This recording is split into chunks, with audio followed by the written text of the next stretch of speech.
1932 میں دو صحابہ کرام کی قبروں کو کھولا گیا۔ 1932 عراق میں جب دو صحابہ کرام کی قبروں میں پانی داخل ہوا اور ان کے مزارات کو انہی کے حکم سے منتقل کیا گیا تھا، عراق کا بادشاہ ملک فیصل اول گہری نیند میں تھا۔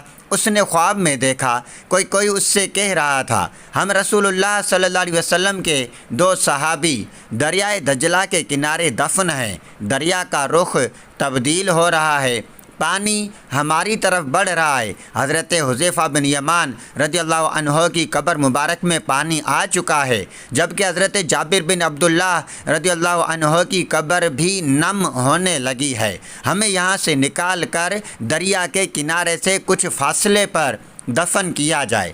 عراق کے بادشاہ نے یہ الفاظ خواب میں سنے، لیکن ان کی طرف کوئی توجہ نہ دی۔ دوسری رات پھر یہی الفاظ سنائی دیے، لیکن اس نے اب بھی توجہ نہ دی۔ تیسری رات یہ خواب عراق کے مفتی اعظم نوری السعید پاشا کو دکھائی دیا۔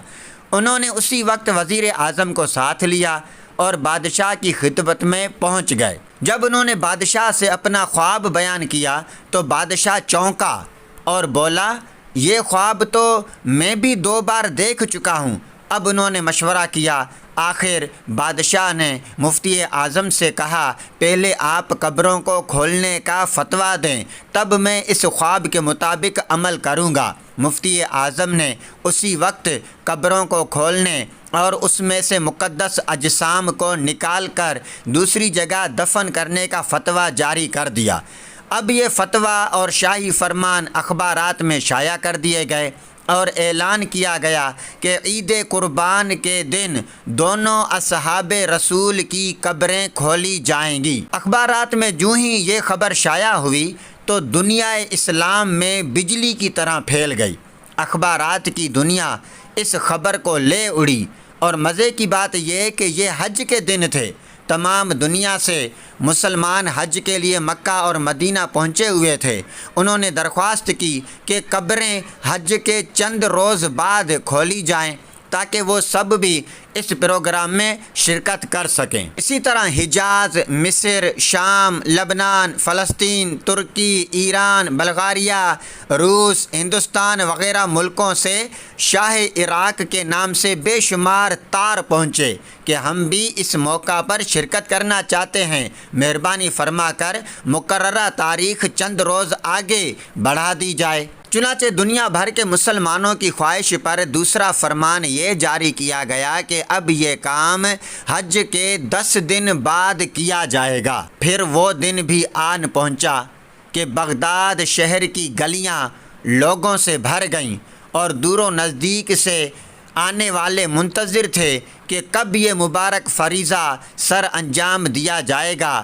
بعد از نماز ظہر ہزاروں لوگوں کی موجودگی میں دونوں صحابہ کرام علیہم رضوان کی قبور مبارک کو کھولا گیا تو واقعی ان میں پانی بھر چکا تھا، لیکن ہر دیکھنے والے نے دیکھا کہ ان مقدس ہستیوں کے مبارک جسم ایسے تر و تازہ تھے جیسے ابھی چند لمحے پہلے سوئے ہوں، اور فضا نہایت خوش کن خوشبو سے معطر تھی۔ اس موقع پر ہر آنکھ فرتے جذبات سے اشک بار تھی اور دیکھنے والے حیرت سے دم بخود تھے۔ انہی دیکھنے والوں میں ایک جرمن فزیالوجسٹ بھی تھے جن کے سامنے یہ منظر تھا کہ 1300 سال سے بھی زیادہ عرصہ قبل دفنائے گئے مبارک جسم زندہ انسانوں سے بھی زیادہ تر و تازہ نظر آ رہے ہیں۔ انہوں نے بے اختیار مفتی اعظم کے ہاتھ تھام لیے اور درخواست کی کہ انہیں مسلمان کیا جائے۔ حضرت حذیفہ بن یمان رضی اللہ تعالیٰ عنہ کی قبر میں کچھ پانی آ چکا تھا، جبکہ حضرت جابر بن عبداللہ رضی اللہ تعالیٰ عنہ کی قبر میں نمی پیدا ہو چکی تھی۔ اگرچہ دریائے دجلہ وہاں سے 2 فرلانگ دور تھا، تمام ممالک کے سفیروں، عراقی حکومت کے تمام ارکان اور شاہ فیصل کی موجودگی میں پہلے حضرت حذیفہ بن یمان رضی اللہ عنہ کے جسم مبارک کو کرین کے ذریعے زمین سے اس طرح اوپر اٹھایا گیا کہ ان کی ناش کرین پر رکھے گئے اسٹریچر پر خود بخود آ گئی۔ اب کرین سے اسٹریچر کو الگ کر کے شاہ فیصل، مفتی اعظم، وزیر جمہوریہ ترکی اور شہزادہ فاروق ولی عہد مصر نے اسٹریچر کو اپنے کندھوں پر اٹھایا اور نہایت احترام کے ساتھ ایک شیشے کے تابوت میں رکھ دیا۔ پھر اسی طرح حضرت جابر بن عبداللہ رضی اللہ عنہ کے جسم مبارک کو نکالا گیا۔ دونوں اجسام کے کفن بالکل محفوظ تھے، یہاں تک کہ داڑھی مبارک کے بال بھی صحیح سلامت تھے۔ اجسام کو دیکھ کر قطعاً یہ احساس نہیں ہوتا تھا کہ وہ 1300 سال پہلے کی ہیں، بلکہ یوں گمان گزرتا تھا کہ انہیں وفات پائے ابھی مشکل سے 2-3 گھنٹے ہی ہوئے ہیں۔ سب سے عجیب بات یہ ہے کہ دونوں کی آنکھیں کھلی ہوئی تھیں، ان میں اس قدر تیز چمک تھی کہ دیکھنے والے ان آنکھوں میں آنکھیں ڈال کر دیکھ نہ سکے۔ بڑے بڑے ڈاکٹر یہ منظر دیکھ کر دنگ رہ گئے۔ ان مقدس اجسام کو مزار سیدنا سلمان فارسی رضی اللہ عنہ کے پاس منتقل کر دیا گیا۔ کسی نے کیا ہی خوب کہا ہے کہ محمد کے غلاموں کا کفن میلا نہیں ہوتا۔ شاہ بقی الدین ابن مخلد، ایک بزرگ گزرے ہیں، شاہ بقی الدین ابن مخلد فرماتے ہیں، میری 19 سال عمر تھی، میں نیشا پور میں پڑھا کرتا تھا، میرے اندر علم کا بڑا ذوق تھا۔ ایک استاد کے پاس جب میں پڑھنے گیا تو میرے استاد مجھے فرمانے لگے کہ بیٹے تیرا ظرف بڑا ہے اور میرا علم چھوٹا ہے، تو کسی بڑے عالم کے پاس جاؤ۔ میں نے استاد سے کہا کہ کہاں جاؤں؟ کہنے لگے اگر ہو سکے تو بغداد شریف چلا جا، امام احمد بن حنبل کی بارگاہ میں چلے جاؤ، وہ حدیث کے حافظ ہیں۔ کہتے ہیں میں نیشا پور سے نکلا تو بحری راستے کے ذریعے جانے لگا۔ جب جہاز میں بیٹھا تو راستے میں طوفان آ گیا۔ طوفان اس تیزی کے ساتھ آیا اور اتنے دن جاری رہا کہ ہمارے جہاز کی سمت ہی بدل گئی، گویا جانا ادھر تھا تو جہاز کا منہ ادھر ہو گیا۔ فرماتے ہیں کسی جگہ جا کے کنارے ہم اترے، وہاں پتہ چلا کہ جس جزیرے پہ ہم اترے ہیں یہاں سے اگر پیدل جائیں گے تو 1.25 مہینے میں بغداد پہنچیں گے۔ میں وہاں سے پتے کھاتا ہوا چلا، 1.25 مہینہ لگا، میں بغداد پہنچا اور جب پوری جد و جہد کر کے وہاں پہنچ گیا تو پتہ چلا کہ امام احمد بن حنبل کا تو مدرسہ ہی بند ہو گیا ہے، ان کے جمعہ پڑھانے پہ پابندی لگ گئی ہے، وقت کا بادشاہ ناراض ہو گیا ہے۔ میں امام صاحب کو تلاش کرنے لگا تو مجھے پتہ چلا کہ امام صاحب کو نظر بند کر دیا گیا ہے۔ میں نے وہاں پہنچ کر لوگوں سے کہا کہ تم قریب نہ جانا، بس مجھے بتا دینا کہ امام صاحب کا گھر کہاں پر ہے۔ تو ایک شخص نے مجھے کہا کہ میں انگلی کا اشارہ نہیں کروں گا، آنکھ کا اشارہ کروں گا کیونکہ حالات بڑے خراب ہیں۔ کہتے ہیں اس نے آنکھ کے اشارے سے بتایا کہ وہ سامنے گھر امام صاحب کا ہے۔ میں واپس آ گیا، ساری رات سوچتا رہا کہ امام صاحب کے گھر کیسے جانا ہے۔ پھر مجھے ایک تجویز سمجھ میں آئی۔ صبح جب میں اٹھا تو میں نے سر سے پگڑی اتاری، اپنے بالوں میں ہاتھ ڈال کر بال بکھیر دیے، پھر میں نے اپنی قمیض کو تھوڑا سا ایک جگہ سے پھاڑا، تھوڑا سا دوسری جگہ سے ٹخنوں کے قریب پھاڑا اور تھوڑی سی تہ بند کو بھی پھاڑا۔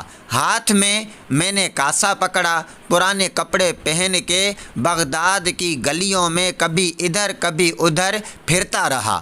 چلتے چلتے اجرکم علی اللہ، اللہ کے نام پر دے دو کہ نعرے لگاتا ہوا میں امام صاحب کے گھر کے پاس پہنچا۔ وہاں سپاہی کھڑے تھے، میں نے ان سے کہا اجرکم علی اللہ، انہوں نے میرے کاسے میں 1 دینار ڈالا۔ آگے امام احمد بن حنبل کا دروازہ آیا تو دروازے پہ کھڑے ہو کے اجرکم علی اللہ کہتے ہوئے میرا جوش ہی بدل گیا۔ امام صاحب نے دروازہ کھولا، خوبصورت عمامہ اور خوبصورت چہرہ، ان کا چہرہ دیکھا میرے آنسو نکل گئے۔ امام صاحب نے جب 1 دینار میرے پیالے میں ڈالا تو میں رو پڑا۔ میں نے کہا، بغداد کے بادشاہ، میرے محبوب کے علم کے وارث، میں بھیک مانگنے نہیں آیا، میں تو رسول اللہ صلی اللہ علیہ وسلم کی حدیث سننے آیا ہوں۔ آپ نے مجھے خیرات نہیں دینی، بس مجھے ایک حدیث پڑھا دیا کریں۔ امام صاحب نے میرا چہرہ دیکھا تو خوشی سے کھل اٹھے، فرمانے لگے، تو کیسے آئے گا؟ میں نے کہا، حضور میں بھکاری بن کر خیرات مانگنے آؤں گا۔ شاہ بقی الدین کہتے ہیں، میں پورا سال بھکاری بن کے جاتا تھا۔ امام احمد بن حنبل مجھے فرماتے کہ میں بھی سوچتا تھا کہ کہیں میرے علم کو زنگ ہی نہ لگ جائے۔ دیکھو، اللہ نے فضل کیا ہے اور مجھے ایک طالب علم عطا فرما دیا ہے۔ میں پورا سال جب ان کے دروازے پہ جاتا تو ایک ایک ڈھیلا بھی ڈال دیتے اور مصطفیٰ کریم صلی اللہ علیہ وسلم کی ایک حدیث بھی سنا دیتے۔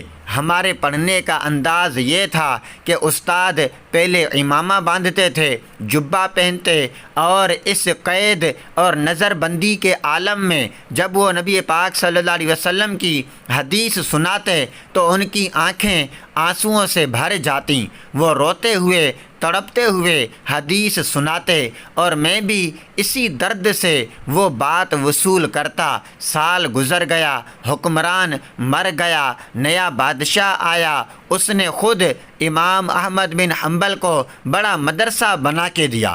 اس نے بڑی جامع مسجد میں امام صاحب کے خطبہ جمعہ کا بندوبست بھی کیا۔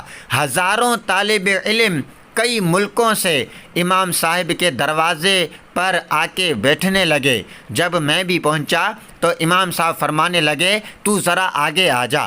میں آگے آیا تو فرمانے لگے، میں تمہیں بھی دیتا ہوں، تمہیں بھی پڑھاؤں گا، مرتے دم تک پڑھاؤں گا، پر جو میرے اندر فیض کی خیرات تھی نا، وہ ساری اس نے حاصل کر لی۔ سبحان اللہ، کیا شان ہے! علم حاصل کرنے والوں کا جذبہ دیکھیں اور علم دینے والے کا ذوق اور شوق۔